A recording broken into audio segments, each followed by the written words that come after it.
Kumakain ka ba ng palaka? For today's video ay exotic food nga itong ating lulutuin. At kung kumakain ka nito, panoorin mo. Pero kung hindi naman, ay sorry, hindi to para sa'yo.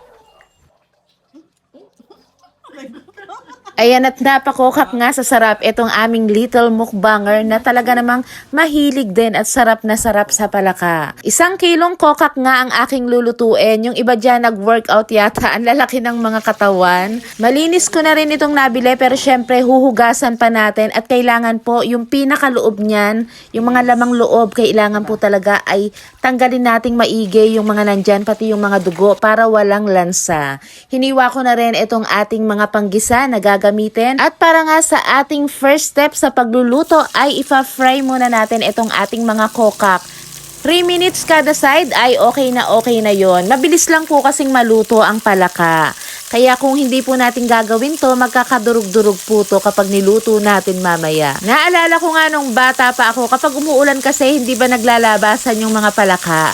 Kaya marami akong mga kababata na kapitbahay at saka yung aking 2 kapatid na namiminglit ng palaka. So ang ginagawa ko, sumasama ako, naghuhukay talaga kami ng lupa, tapos nangunguha kami ng mga bulate. Pinipili namin yung matataba, tapos ilalagay namin yung sa pise, yun yung ikakabit namin sa aming paminglit, ipapain namin sa palaka. Tapos meron rin kaming yung parang fishnet na panalok. Pero nung mga panahon na yon wala akong nahuhuli kasi maingay ako kaya hindi ako makabinglit ng palaka. So na-share ko lang naman kasi masarap balikan yung mga ginagawa natin nung ating mga kabataan pa.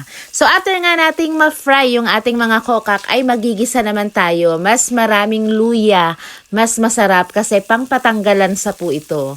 Sinunod ko na nga rin itong sibuyas. Wala akong pulang sibuyas kaya pwede na itong puti at itong ating bawang. Gigisahin lang natin ng maayos. Napakasimple lang naman itong ating recipe at kapag okay na nga yan, ay ibabalik na natin sa kawali itong ating mga kokak. Timplahan na rin natin. Maglagay tayo ng soy sauce, paminta, pampalasa. Haluin natin mga 2 to 3 minutes and then after that, tsaka tayo ngayon maglalagay ng vinegar. So sa suka po, bahala na kayo kung anong klase man ng suka ang gusto nyong gamitin. Pagkalagay natin, antayin natin yung 3 minutes bago natin haluin para hindi mahilaw yung ating suka. Kung ang gusto nyo po ay yung maanghang, pwede na kayong maglagay ng siling labuyo sa pagigisa pa lang ng ating mga aromatics. At kapag okay na nga yan, ilalagay na natin itong ating kakanggata. Masarap din yung adobong tuyo, pero mas lalong masarap kapag may gata. Nilagay ko na rin itong mga siling berde at 2 pirasong siling labuyo na hindi ko na hiniwa para hindi masyadong maanghang. Takpan lang natin and then lutuin natin ng ilang minuto.